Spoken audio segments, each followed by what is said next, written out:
Radhe Krishna guys. तो आज हम बात करने वाले हैं रिजल्ट्स पे। तो क्योंकि मेरे पास शिकायतें आती हैं मैम, उन मैम का तो रिज़ल्ट बहुत जल्दी आया, उन सर का तो बहुत जल्दी रिजल्ट आया, मेरा रिज़ल्ट इतना स्लो क्यों आ रहा है। एक सेकेंड सिप ले लेती हूँ। अपन को इस चीज़ को समझना होगा कि आप जैसे आप आए क्लब में आते ही आपकी काउंसलिंग की गई थी। उस वक्त आपका कोच ने आपको बताया होगा कि काउंसलिंग करते वक्त आपका रेस्टिंग मेटाबॉलिज्म कितना है। आपका डिपेंड करता है सबसे ज़्यादा आपके रेस्टिंग मेटाबॉलिज्म पर। आपका जो रिजल्ट है ना उसी पे डिपेंड करता है कि आपका डाइजेशन सिस्टम कैसा है। पहले हम आपका डाइजेशन सिस्टम सही करते हैं, उस पर डिपेंड कर उसको हम सही करते हैं कि उसका आपका खाने पीने का जो रूटीन है ना उसको हम सेट करते हैं। एंड उसके बाद आपका जो रिजल्ट है जब आपकी प्रोसेस स्टार्ट होती है वेट लॉस की जर्नी में है अगर आप, तो आपके जो वेट लॉस की जो जर्नी होती है वो स्टार्ट होती है आपका, जैसे आपके कोच ने आपको बताया होगा स्कैनर करते वक्त आपका विजरल फैट, आपका BMI एंड आपका फैट, ठीक है, एंड आपके मसल्स, रेस्ट मेटाबॉलिज्म, ये सारी चीज़ें आपको जो बताई हैं तो उसमें आपको एक गोला बना के दिया होगा, या इसके जैसे आपके फैट एक्स्ट्रा है तो उस पर भी गोला लगाया होगा, विजरल फैट एक्स्ट्रा है तो उस पर भी लगाया होगा।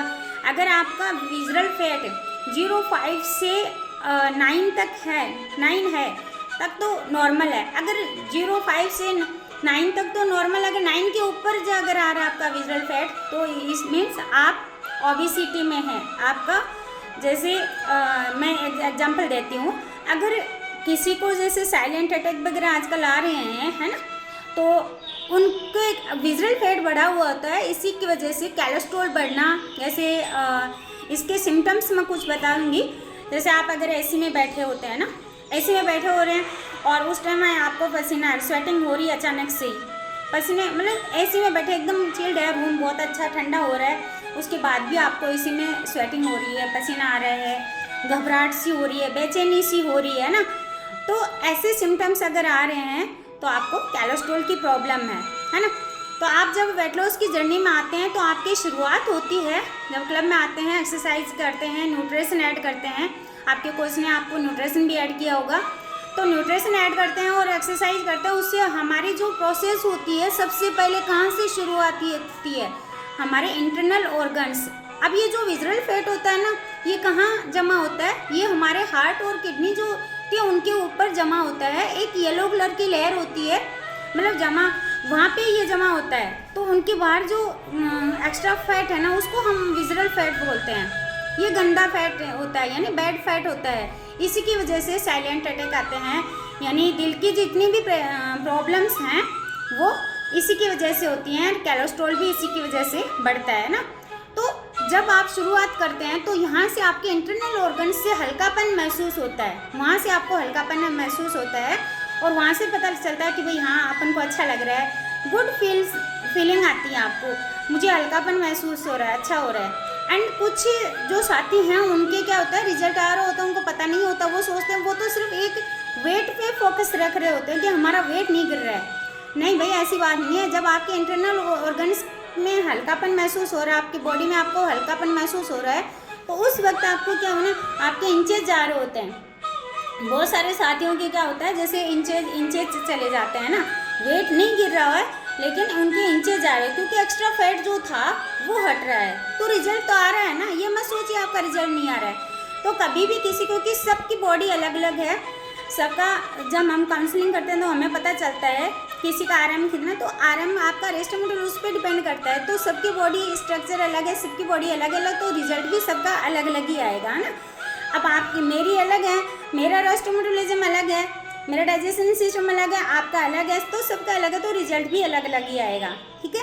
तो ऐसा कभी किसी से तुलना ना करें कि भाई उसका इतना आ गया, उसका 3 किलो कम हो गया, उसका बढ़ गया, ये ऐसा नहीं है। एंड एक क्वेश्चन आता है मेरे पास, मैम हम जब न्यूट्रिशन छोड़ देते हैं उसके बाद हमारा वेट वापस बढ़ जाता है, इसका भी मैं आंसर देती हूँ आज आपको। वेट वापस बढ़ने का रीज़न है आपने वेट कम कर लिया, ठीक है, आप आइडल वेट पे आ गए, लेकिन उसके बाद जो आप पहले की जो रूटीन थी, आपकी दिनचर्या थी, जब आप इस क्लब में आए थे फिर यहाँ आने के बाद आपकी जो प्रोसेस थी, हमने आपकी बैड हैबिट्स को हमने सुधारा था। आपने अपनी सारी बैड हैबिट्स छोड़ दी थी, चाय पीना छोड़ दिया था, ठीक है, और फास्ट फूड खाना छोड़ दिया था। और उसकी वजह से फिर यानी हम कहते हैं ना, हम लाइफस्टाइल चेंज करते हैं। उनकी लाइफस्टाइल में हम जो हमारे पास गेस्ट आते हैं तो हम उनकी लाइफस्टाइल में चेंजेस करते हैं, उनके खाने पीने की आदतों में सुधार करते हैं, तब जाके उनको रिजल्ट्स मिलते हैं। तो वही चीज़ है कि आपका रिजल्ट आ गया और आप आइडल वेट पे आ गए हैं, और फिर से जब आने के बाद आप तो बिल्कुल बिंदास हो गए, नहीं भाई अब मैं सही हूँ, अब मैं कुछ भी खा सकता हूँ, मैं कुछ भी खा सकती हूँ, अब मुझे कोई फ़र्क नहीं पड़ता। नहीं, फ़र्क पड़ता है। आपका जब पहले भी आपका वेट बढ़ा था तो एक दिन में वेट नहीं बढ़ा था आपका, मानते हैं इस चीज़ को? एक दिन में आपका वेट नहीं बढ़ा था, आपका धीरे धीरे आपके वो कैलोरी स्टोर होती रही, है ना, और कैलोरी स्टोर होते होते वो दिन से दिन और ज़्यादा बढ़ता गया। आपने कैलोरी बर्न नहीं की, क्योंकि आप कैलोरी ले खूब रहे हैं लेकिन बर्न बिल्कुल भी नहीं कर रहे हैं, है ना। तो इस प्रोसेस को समझना है। अगर आपने वापस वही दिनचर्या स्टार्ट कर दी है, वही चाय पीना, आप शुगर ऐड कर रहे हैं, कैलोरी ले रहे हैं, आप फिजिकल एक्टिविटी बिल्कुल भी नहीं कर रहे हैं, तो डेफिनेट है आपका वेट वापस बढ़ेगा। ये कोई न्यूट्रिशन कोई दवाई नहीं है, ये खाना है। आपको पता है, हम ना आपका जो पहले आप ब्रेकफास्ट कुछ भी ले रहे हैं XYZ, जैसे आपने पोहा लेते थे पहले, आपने सैंडविच खाते थे, कुछ भी खाते थे आप, या फिर नमकीन बिस्किट वगैरह खाते, तो हमने यहाँ पे आपकी जो बैड हैबिट्स थी उनमें चेंजेस करवाया था। उसको हटा के हमने क्या किया था, ऐड किया था आपका न्यूट्रिशन, आपका शेक, आपके विटामिन्स, मिनरल्स, आपका प्रोटीन हमने पूरा करवाया था। जब आपका वेट आपका मेंटेन आया था, आपके बॉडी में जो न्यूट्रिशन जा रहा था उसकी वजह से आप आइडल वेट पे आए थे। फिर से आपने वापस वही दिनचर्या स्टार्ट कर दी और आपका वेट वापस बढ़ने लगा। आपने फिजिकल एक्टिविटी भी छोड़ दी और आपने न्यूट्रिशन को भी छोड़ दिया, तब आपका वेट वापस बढ़ने लगता है। ऐसा नहीं बढ़ता है क्योंकि आप ये सोचते हो इसको दवाई मत मानिए, दवाई नहीं है, ये खाना है, न्यूट्रिशन खाना होता है। क्योंकि आप जब हम 9th 10th में थे उस टाइम अपने न्यूट्रिशन पढ़ा होगा ना, यस, न्यूट्रिशन के बारे में उस टाइम याद, लेकिन आज पहले नेचुरल खाना था।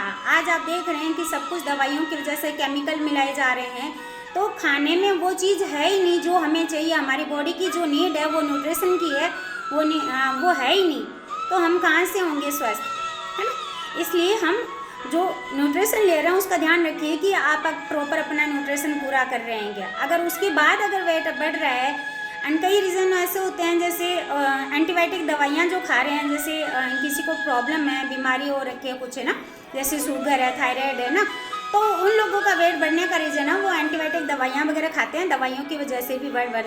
एक चीज़ बताइए कि जब आप डॉक्टर के पास जाते हैं, आपको सर्दी जुकाम हो गया कभी भी, है ना, फिर आप डॉक्टर को पास जाते हैं, दवाई लेके आ जाते हैं, क्या डॉक्टर को आप ऐसे बोलते हैं कि सर मुझे आज की बात ये, जैसे ये दवाई ले लूँगा मैं या ले लूँगी, उसके बाद मुझे कभी भी मुझे वापस दोबारा सर्दी जुकाम नहीं होना चाहिए, मुझे बुखार नहीं होना चाहिए, क्या ये पॉसिबल है?